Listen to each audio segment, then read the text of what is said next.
question I hear all the time is, how do you convince people, or how do you ask people to lend to you, especially when you're new? Is there anything you can share there? Yeah, it's a good question. So, and again, all I can go off of is my experiences and the people that I've talked to. For me, what helped me is I had a proven track record. So I didn't start going to ask for, I didn't start going to ask for funds or, start having big conversations with hard money lenders or anything like this to where they should lend to me different outside of their normal criteria until I had about 7 total properties, which came to about, I don't know, maybe 10 to 12 units. I buy mostly like single family duplexes, but I had a track record where I was like, hey, I have bought a few properties. This is what I've done.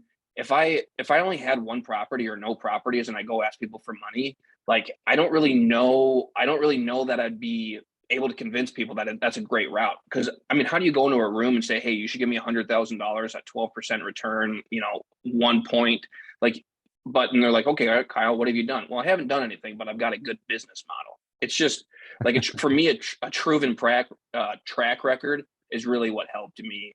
And to be honest, I was able to talk the talk. Like I was able to have conversations when they talked to me about, title transfers or points and interest carryback, things like that. Like I knew what I was talking about. But when I first started, if someone told me, Kyle, go raise $100,000, I wouldn't even know where to begin. Yeah, so I think this is another good lesson. You talked about house hacking, and just people listening. That's basically if you buy a duplex or triplex or quad, and you live in one of those units and you rent out the other one. That's such a good tool. In fact, my wife and I still house hack. We live in a triplex. We still have 2 neighbors. We love them. Like it's kind of one of those unique situations that works. But it's a cool way to do it because you can usually buy with like 3 or 5% down because it's your primary residence, right? And then you can also learn what it's like to be a landlord. I mean, there's lots of good things about it. And so that's a cool way to start. See if you like the business. You can basically use almost 100% financing. So it's a really cool method. So if you're listening to this and you're wondering how you can get started, that's one really cool way. You say, well, I don't want neighbors. So say, well, sorry. I mean, that's about all you could say. You could live in your house for 2 years, move and keep that house. That's another decent technique.